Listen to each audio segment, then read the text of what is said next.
Right, it has been months since I have updated this channel. I don't even really remember what was going on the last time I updated it. I think I had probably just finalized or finally gone to my final hearing and was waiting on my paperwork for the divorce. Just to catch things up, I my divorce was finalized. I got our paperwork in mid-April. It's now June 5th. And so that came in. I went through the process of changing my name, got my ID changed, new social security card, all of that kind of stuff. There are still a couple of things that I need to change name-wise. I have exactly 2 weeks until we are completely separated financially. I have moved. I'm continuing to close things out from my marriage and those years that I was married. And I think part of the reason why I've been just away from everything, from this, from other channels, from the blog, it's been huge. This has been like the biggest few months of my life.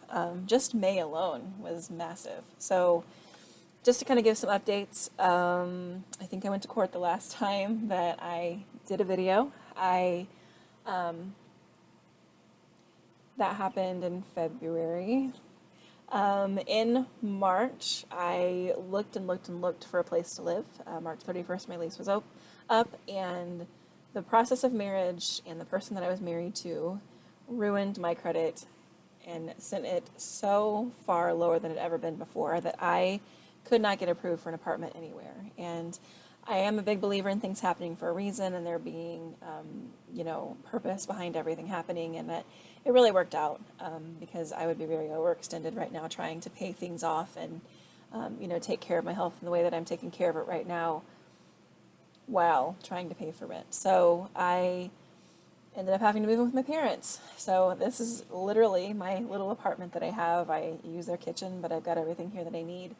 And thankfully, I have not had to pay rent for the first couple of months, but the rent that I will be paying is exceedingly manageable. I'm very lucky to have the parents that I do. So I moved at the very end of March, beginning of April. I came here, and that was a big blow to my ego and my confidence. And it's embarrassing to be in your 30s and living back at home, but I know that a lot of it was not of my fault. And it's good just to have a fresh start. And in a lot of ways, it feels like the last 6 years of my life hasn't happened. It's happened in the way that I've grown, and I'm not the same person that I was, but I feel very, very lucky that I'm able to have a complete restart. It's like somebody hit the restart button. And I talked in one of my blogs about the fact that people all the time are saying, oh, I wish that I could go back and redo everything and know what I know then what I know now. And I literally do. I went from, most people have their life follow them, and I literally don't. I am starting from scratch. I'm learning how to budget on my own. That's not something I ever did. I, was very dependent on my parents, and my parents were very financially dependent on me, and it was just this weird, mixed up situation. And then I went into the marriage that I was in, and I didn't have really control over my money, and my priorities were last, and I wasn't able to pay the things that I needed to pay because my life was not my own in that marriage. And so I'm learning those things. I'm learning to focus just on myself, and I'm learning who I am, and my style is changing, and my personality is evolving. And I'm so grateful that I have the wisdom of having 6 years of a really shitty, emotionally manipulative and abusive relationship. And I'm able to move forward in that and have that knowledge and be this amazing person that I'm becoming and starting my life out. I'm not really carrying too much of that life with me at all. And I'm grateful that it happened. Not necessarily something that I would choose for my life, and I would never want anybody else to go through it. But I'm not for a second regretful of the life that I had. And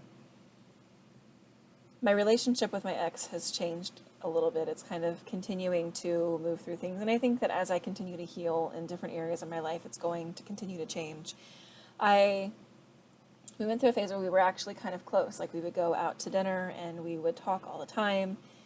And the farther I get away from him and the more successful I am, the more he starts to lose it a little bit more. And, over the weekend, I've got some great things happening in my life, and he flipped and did some very stupidly manipulative things to try and bring me down. And I know that I've grown by the fact that it didn't affect me too much. But it shows that he's still him. So April, I spent kind of settling in here. I focused a lot on trying to prepare myself to find my internship for school. May was a whirlwind. May, I searched and searched and searched for my internship, and a few weeks ago I got offered my internship, so I'm working out the stuff for that.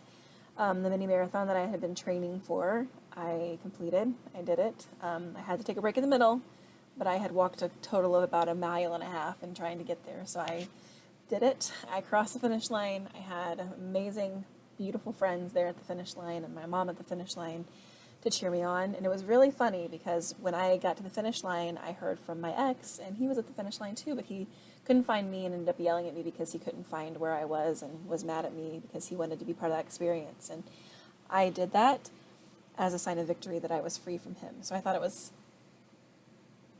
funny that he couldn't find me at the end, and he was just sort of separate from me, and I was just, in the arms of my friends and my mom, and, people just being super proud of me. And that was a huge accomplishment.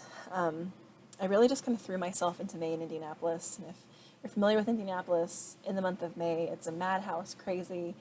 This is the month that defines us, the Indy 500 and all of the festivities. So I did the mini marathon, I went to the parade, I went to the race with friends, and I found my internship, and I, for the last time, took over as like the interim executive director at work to cover for people that really, have let things go. And it was a whirlwind, and I am grateful that I don't have a place to live other than my parents, because there's no way that I could deal with all of the things I'm dealing with and just have victory after victory after victory and have all of the oppressive, responsibilities and bills. And so now looking forward in my life, I am solidifying all the details when it comes to my internship and practicum, and I've re-signed a new contract at work where I get to work remotely and from different locations and from home in different hours so that I can focus on my internship. And I'm slowly but surely, I've only been here, oh my gosh, it's still less than 2 months, and I'm working on getting to a place where I can start to pay off bills, because right now I'm at the standstill. I, this Friday, will get my ex off of my phone bill, which is fantastic, and then in 2 weeks he will be off of my car insurance, and then as of that point, there is nothing tying me to him at all. And I feel fantastic. I feel very grateful. I feel very grounded spiritually and emotionally, and I have a lot to look forward to, and I have a lot to be grateful for, and I'm really continuing to focus on loving myself and, finding acceptance and getting rid of self-sabotage and behaviors that I do to hurt myself. And I'm really excited about my life, and I'm really grateful that I have the opportunity to have learned what I learned and to completely overhaul my life and take it back as my own and start again and create the life that I wanted. And I'm realizing more and more how there are so many generational things happening in my family, and my relationships with men have come from my relationship with my dad, and that's weird and messed up, and I'm coming to terms with that. And I am very grateful and honored by the fact that I feel that I was chosen to break so many of the curses in my life, whether it be financial stress or lack of self-love and self-hatred or self-injury or addictions and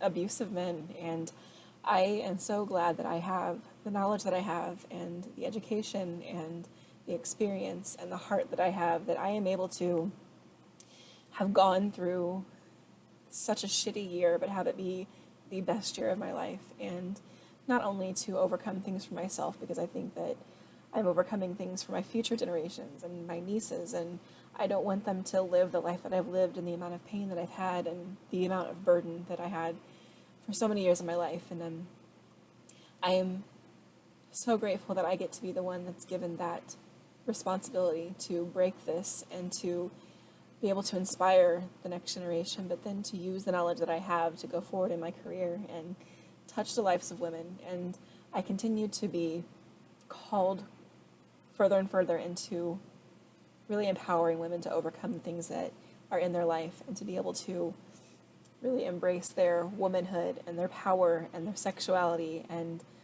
their worth. And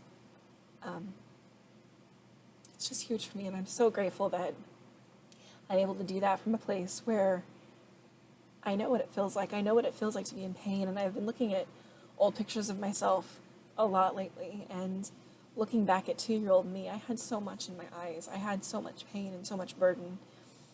And that shouldn't happen. And I want to break it. And I want to really lean into the theories of epigenetics that I study every day of my life, because I can change my genes and I can change my lot in life and I can change my destiny, but I can break the bonds that have torn apart the women in my family and the women in my life and the women around me. And I just see my life right now as sort of running through this brick wall that I have chipped at and chipped at and chipped at, and I smashed it, and I didn't smash it by myself. And all those people that helped me smash it are cheering me on, and I am dragging